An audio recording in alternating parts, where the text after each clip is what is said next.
June 1988, a caving team made a discovery in Hicks Cave, Kentucky, that should have served as a warning to everyone. What they found in a previously flooded pit would become a curious attraction for teams throughout that summer. But this was more than just an interesting geological curiosity. It was a death trap waiting to claim victims, and by October of that same year, it would showcase its true colors. Hicks Cave is part of the Hidden River Complex in Kentucky, an extensive 20-mile-long system of essentially horizontal passages that extends into the Sinkhole Plain south of the Green River, upstream from Mammoth Cave National Park. Unlike the vertical caves that require rope work and technical climbing, Hicks Cave is primarily walking and crawling passages that wind for miles through the limestone bedrock. The J Survey section of Hicks Cave is located far from the Green River entrances, deep within the system where survey teams had been methodically mapping passages for over a decade. This area featured a stream that normally rose around Station J, 278, and flowed along the passage before dumping into what caving experts called a slump pit at Station J, 247, an 8-by-7-foot depression in the mud floor of the cave. From 1976 through 1987, approximately 15 different survey parties had passed by this slump pit during their mapping expeditions. Every single one of them had observed the same thing: a pool of water at least 2 feet deep at the bottom of the pit, with no apparent continuation beyond. The water-filled pit seemed to be nothing more than a low spot where the stream collected before presumably draining slowly through cracks in the bedrock. There was no reason to investigate further, and certainly no reason to climb down into standing water in a mud-floored depression. But the spring of 1988 brought unusual weather conditions to Kentucky. A drought that began in the spring and continued through the summer produced dramatically low water levels in all the caves throughout the region. Streams that normally flowed year-round were reduced to trickles or dried up completely. Pools that had been permanent features for decades suddenly exposed bedrock that hadn't been seen in living memory. On Memorial Day weekend in 1988, a survey party passed by Station J, 247, and noticed something remarkable. The slump pit that had contained a 2-foot deep pool for as long as anyone could remember was completely dry. The drought had lowered the water table enough that the pit had drained, exposing the mud floor and whatever features might lie beneath the former pool. This discovery was exciting for survey-minded spelunkers. A previously water-filled feature was now accessible, and there was the tantalizing possibility of finding a new passage beyond what had appeared to be a terminal sump. If there was a continuation beneath where the water had been, it could potentially lead to significant new discoveries in the Hidden River Complex. In early June, Phil Odell organized and led a team specifically to investigate the newly accessible J247 slump pit.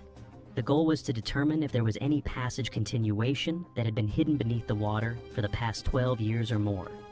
Odell and his team made their way through the Hicks Cave passages to Station J247, probably excited about the prospect of pushing a new cave.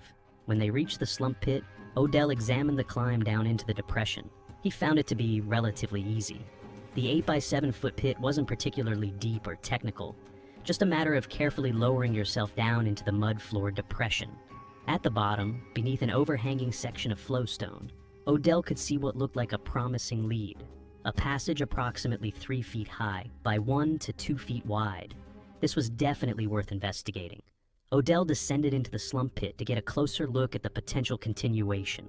He reached the bottom of the pit and began examining the low passage beneath the flowstone overhang. But within seconds of reaching the bottom, something went terribly wrong. Odell was using a carbide lamp as his source of light. Carbide lamps produce a steady white flame that provides excellent light for caving. But suddenly, Odell's lamp flame changed dramatically. The normal white flame turned bright yellow and extended to an abnormal length of 6 to 8 inches. Even more strangely, the base of the flame was positioned about 2 inches away from the lamp's orifice, rather than directly at the gas outlet. This bizarre flame behavior was an immediate warning sign that something was wrong with the atmosphere in the pit. Before Odell could fully process what he was seeing, he began experiencing physical symptoms. In less than a minute, he became dizzy. His breathing felt labored and insufficient, as if he couldn't get enough air into his lungs despite breathing normally. His coordination deteriorated rapidly, and he found himself bouncing off the passage walls as he tried to move. Odell's experience and training kicked in despite his impaired state. He recognized that he was in bad air, an atmosphere with insufficient oxygen or excessive carbon dioxide or other gases. He knew that he needed to get out of the pit immediately before the symptoms progressed to unconsciousness or worse. Odell quickly climbed back up out of the slump pit to the J survey passage level, where the air quality was normal. His companions helped him as he emerged from the pit, probably concerned by his obvious distress and disorientation. Odell sat in the better air and focused on breathing deeply, allowing his body to recover from the brief exposure to the bad atmosphere. After several minutes of breathing normal air, Odell's symptoms subsided. His breathing returned to normal, the dizziness faded, and his coordination improved. He had been fortunate to recognize the danger quickly and extract himself before suffering more severe effects from the bad air. To confirm and demonstrate what Odell had experienced, one of his companions conducted a simple test. He placed a candle on the floor of the slump pit and watched what happened. The flame was extinguished in just 15 seconds, dramatic proof that the atmosphere at the bottom of the pit was incapable of supporting combustion and therefore incapable of supporting human life for any extended period. Following this incident, Tom Allers compiled a detailed accident report documenting Odell's experience. The report prompted research into what exactly was happening in the J247 slump pit. Odell and others conducted library research and consulted with State of Kentucky mining experts and water specialists to understand the atmospheric conditions they had encountered. The conclusion was that the air in the slump pit was high in carbon dioxide and dangerously low in oxygen. The depression was essentially acting as a trap for heavy gases, particularly carbon dioxide, which is denser than normal air and tends to collect in low-lying areas with poor circulation. The drought conditions that had drained the water from the pit had also exposed this atmospheric hazard that had been masked by the standing water for over a decade.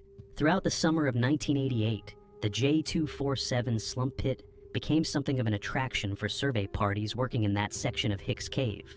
Teams would stop at Station J247 specifically to demonstrate the bad air phenomenon.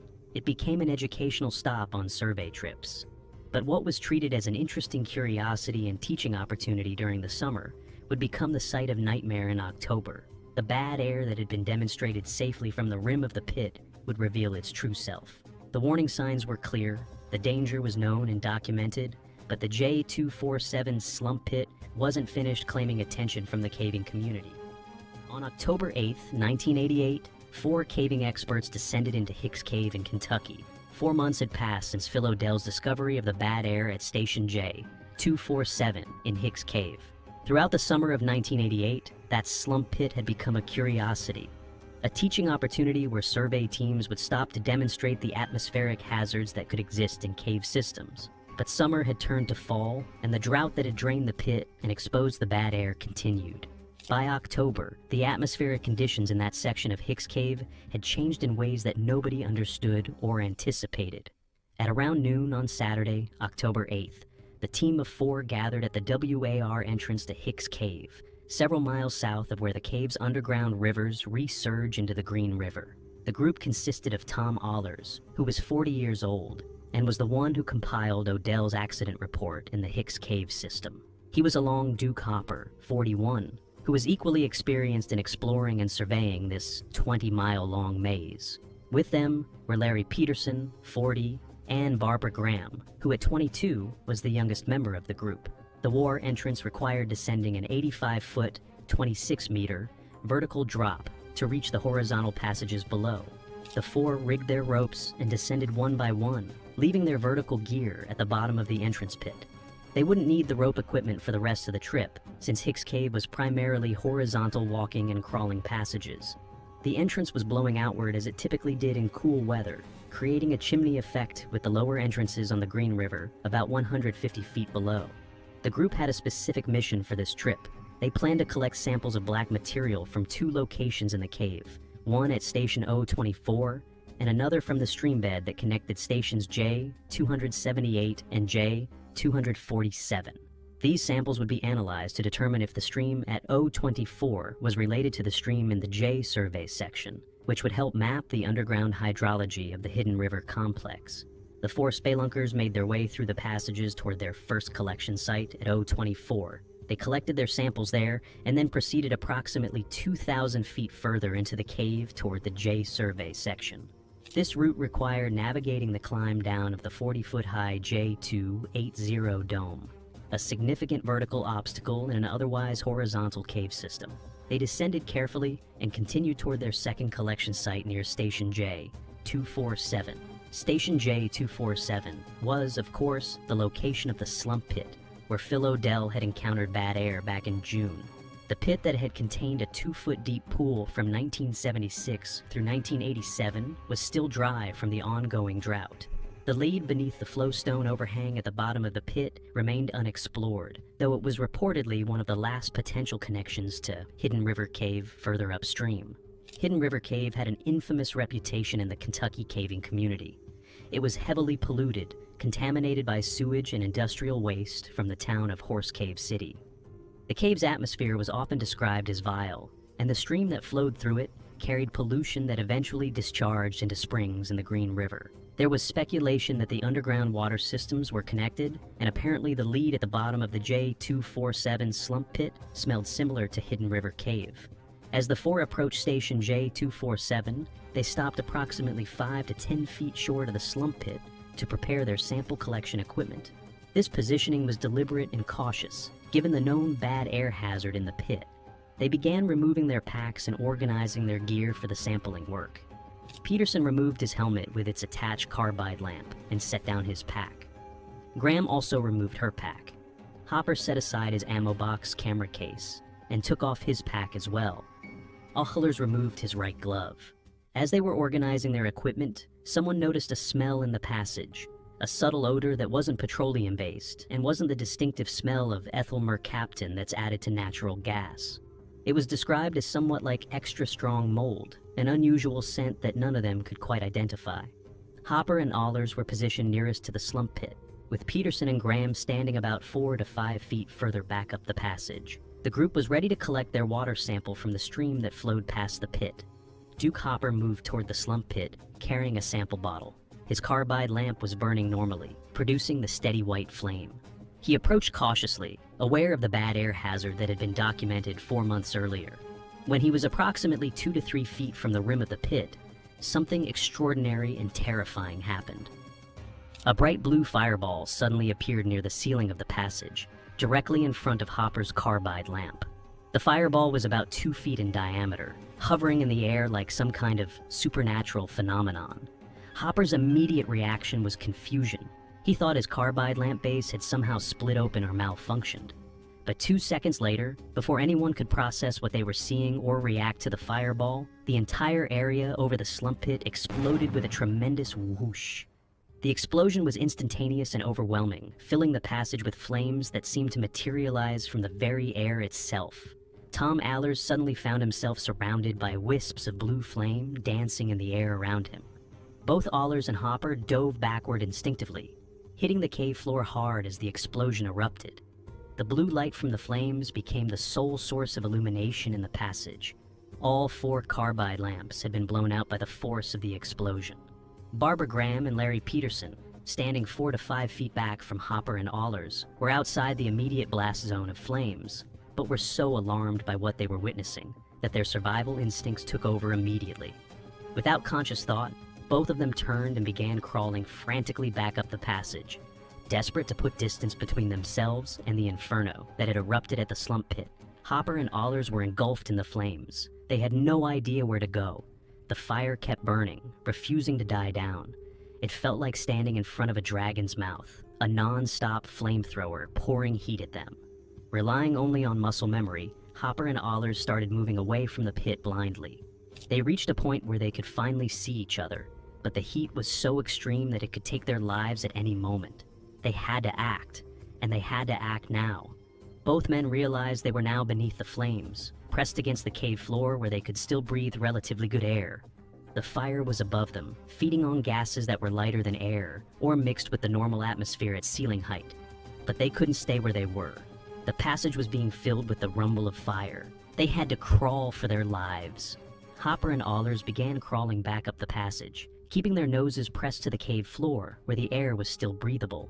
They crawled beneath a ceiling of flames and heat, moving as fast as they could while staying low enough to avoid the worst of the fire above them.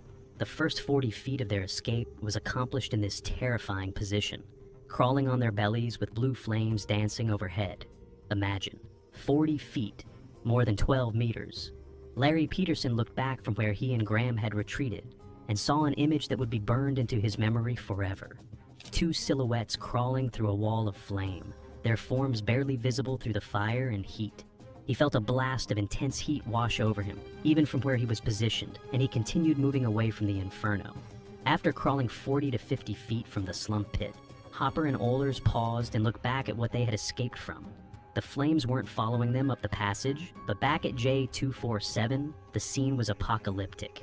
The slump pit looked like a giant sterno can, with flames burning wall to wall in the wide passage. A wall of solid blue flame started just a few inches above the top of the slump pit and extended upward, filling the passage. The rumble of the burning gases created a deep, steady roar that echoed through the cave. Hopper had burns but was able to continue, and Ohlers noticed that his right hand took a brunt from the explosion. Their two companions had already moved out of sight further up the passage, so Hopper and Ohlers shared Ohlers' flashlight, the only functioning light they had between them, and continued heading toward the cave entrance. Peterson and Graham had stopped at a point where the passage gained enough height for walking, rather than crawling. When Hopper and Ohlers caught up with them, the group took stock of their situation. Ohlers was the only one who still had his pack, which contained extra carbide fuel and 2 spare flashlights plus an extra carbide lamp. They managed to relight 2 of the carbide lamps that had been blown out by the explosion, giving them adequate light to continue their exit. But much of their equipment had been left behind at the slump pit. At packs, the camera, samples they had collected, various pieces of gear that had been set aside when they were preparing to collect water samples. Nobody wanted to go back to retrieve the abandoned equipment. The slump pit was still burning, filling that section of passage with flames and heat, and none of them had any desire to return to that inferno. They made the decision to abandon the gear and focus on getting out of the cave safely. The group began their exit, retracing the route they had taken into the cave. They climbed back up the 40-foot J280 dome, navigated through the 2,000 feet of passage back toward the O24 area, and eventually reached the bottom of the 85-foot entrance pit. They rigged their rope and ascended one by one back to the surface, emerging from the WAR entrance at approximately 4:30 p.m. 4.5 hours after they had entered the cave that morning. Once on the surface, they examined their injuries. Duke Hopper had burns on his face where the intense heat had affected his exposed skin. Tom Ohlers discovered that the hair on his right hand had been burned off, and the pain was intense. Both men had been wearing cotton coveralls that had become damp during their time in the cave, and this dampness had actually protected them to some degree. Cotton, especially when damp, is relatively less flammable than synthetic materials, and this probably saved them from more serious burns. The question that haunted all of them as they examined what had happened was, what had exploded? Tom Ohlers began researching possible explanations for the fireball and subsequent passage fire. One theory was that flammable gases had been driven into Hicks Cave from Hidden River Cave. The previous weekend, the area had received 3 to 4 inches of rain, a significant amount that would have raised water levels throughout the connected cave systems. If Hidden River Cave's contaminated water contained dissolved gases or vapors from the pollution that plagued that system, those gases could have been forced through underground connections into Hicks Cave, accumulating in the low-lying slump pit, where there was insufficient air circulation to disperse them. Another possibility was that one of the natural gas or oil wells in the area was leaking. Kentucky has numerous oil and gas wells, and if one near the cave had developed a leak, methane or other petroleum gases could have migrated through the bedrock into the cave passages, particularly accumulating in areas like the J247 slump pit, where there was minimal air movement. What made this incident particularly alarming was the complete lack of warning before the explosion. In June, when Phil Odell had descended into the pit, his carbide lamp had shown clear signs of bad air. The flame had turned yellow and extended abnormally. But in October, when Hopper approached the pit with his lamp, the flame appeared normal right up until the moment the fireball appeared. There had been only that subtle, unusual smell that nobody could identify. No visual warning from the lamp flame, no other indication that explosive gases were present in high enough concentrations to ignite. The four were also extraordinarily lucky that neither Ohlers nor Hopper had breathed any of the burning vapors during their escape. The fact that they had stayed low, keeping their faces near the floor where the air was cooler and less contaminated with combustion products, had probably saved their lives. As Tom Allers noted in his accident report, good luck is sometimes the most beneficial factor of all. The four spelunkers had been fortunate in numerous ways. They weren't in the pit when the gases ignited. They were positioned to retreat quickly. They stayed low beneath the flames where air was breathable. They had functioning lights to navigate their exit, and nobody sustained injuries serious enough to impair their ability to escape.